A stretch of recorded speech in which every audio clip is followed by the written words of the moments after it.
So Steph, what should people know about applying for a loan with co-buyers?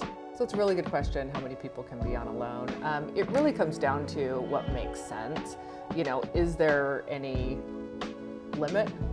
No, but at some point you come to a spot where you realize what makes good sense.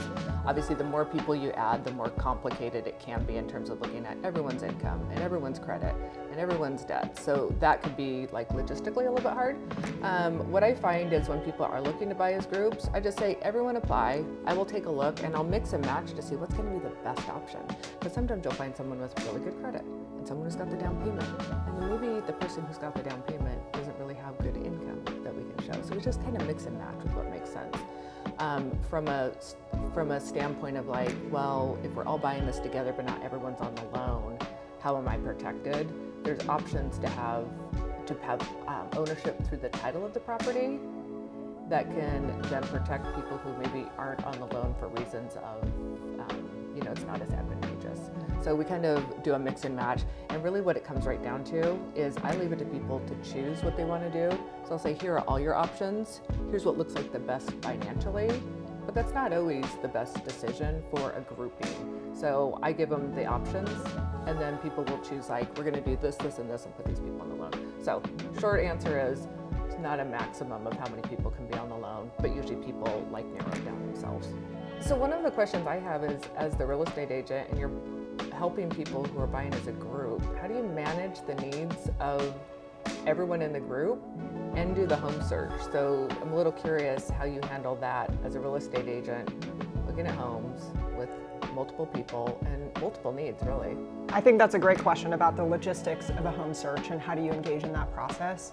One of the things that I like to do as a realtor is not just have an initial conversation with whoever's part of the buying pool, but to also send everyone a survey individually so that they can identify for themselves what are the must-have things on the list. Also, what are the deal breakers? And I like to look back at those surveys individually to see where there's alignment, and then also where there might be friction and discord, so that I can help identify those areas that might not come up in conversations with the group.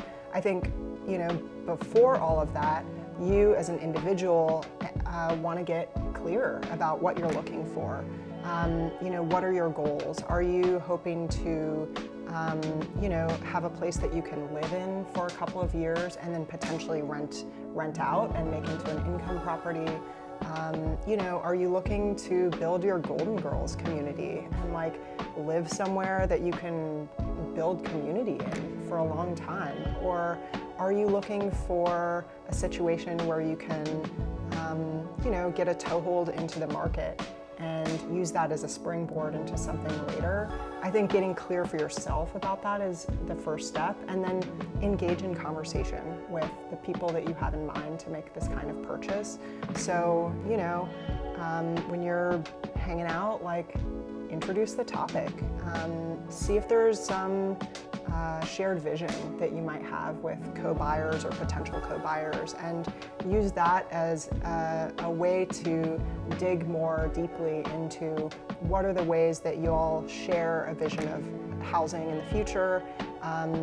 Is it something that you want to do together for a long time, or is this just a little toehold into building equity and using that to springboard into something else later?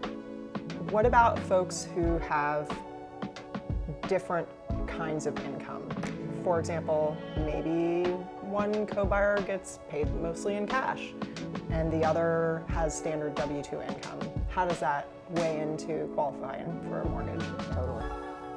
So the question of what if income isn't documentable is such a key one. A lot of times people either are in an industry where we can't document the income, or potentially they're newer as a self-employed person, and while it's income that's documentable, we can't use it yet because you need to be self-employed for a couple of years potentially.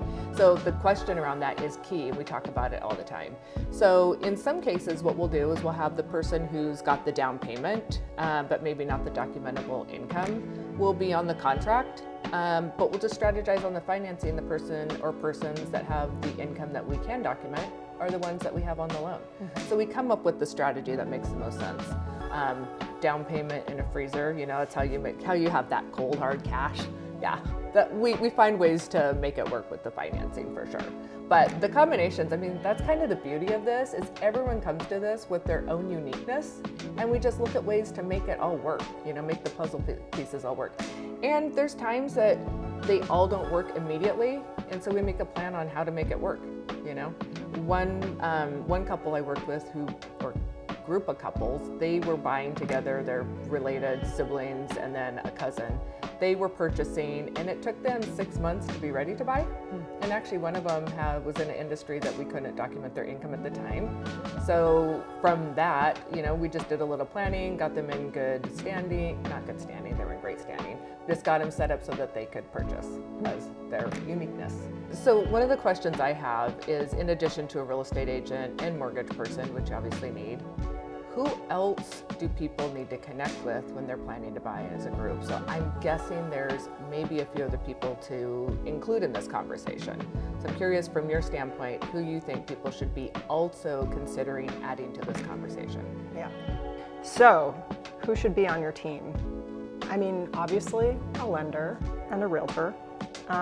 Those would be like the first couple of folks that I would say are important to involve in a search, right? Because for one, you want to know what's even financially possible. And then I think getting on the same page with a realtor who really understands, and this is true with a lender too, someone who understands and appreciates and really values your desire to do something that's outside of the norm, right? And so whether that's buying with your polycule or with a bunch of friends or with family members, working with a team of people who really allow you to express your true selves in that process, and also be yourselves in terms of expressing anxieties that might come up during that process so that you can really work through them together.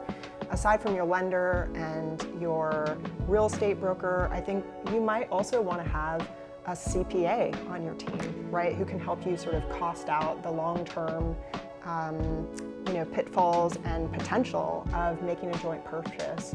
I think the other thing is to get an attorney on your side who can help you to really formalize some of the agreements that you need in terms of sharing the responsibility and cost of something like this, but also what do you do if things go haywire, right? Or if someone wants to move on and sell out their shares.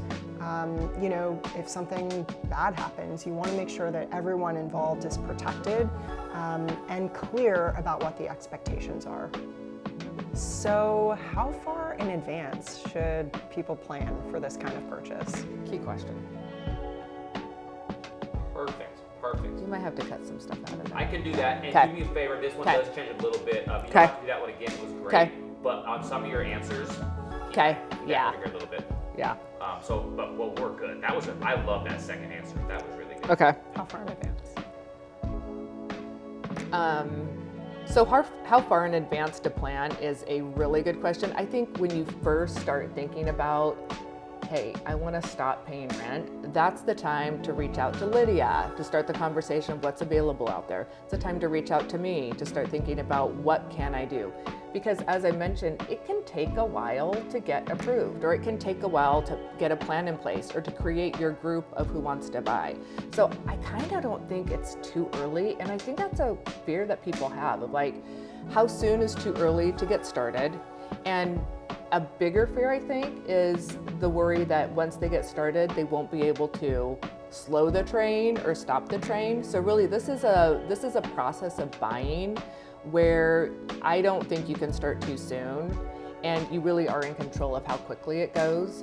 But getting the information sooner can be super helpful, especially if there's things to work on with credit, if there's things to work on with income, and also just knowing how much you actually need to make the purchase happen. So I don't think there's any too early time to start the conversations, not on the financing side for sure.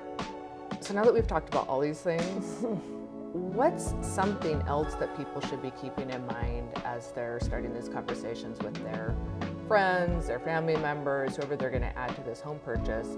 What are other things that people should be keeping in mind that they might not be thinking of? Yeah, that's a great question. Okay, some things to keep in mind are that it's potentially an emotional process to buy with other people, right? It's one thing to just buy by yourself and only care about what you're interested in, but it's a totally different thing to navigate making a big purchase or cohabitating with other people. And I think you're gonna need more than just a chore wheel to figure out like who's responsible for what. So I think keep in mind that because you're trying to build a sense of cohesion and shared vision, that it might take a little bit longer to reach those consensus points together. And so just having some patience and also knowing that it might take a while to find the right property. Given that you have so many people who have maybe slightly different interests, it might take longer to find the one that's perfect for you. So those are the questions that we've thought of and that we've actually been asked as we've gone through this process with numerous people. We're curious, what questions do you have? Yeah, just drop them in the comments below. I'm Steph Noble, your licensed lender in Oregon, Washington, and California.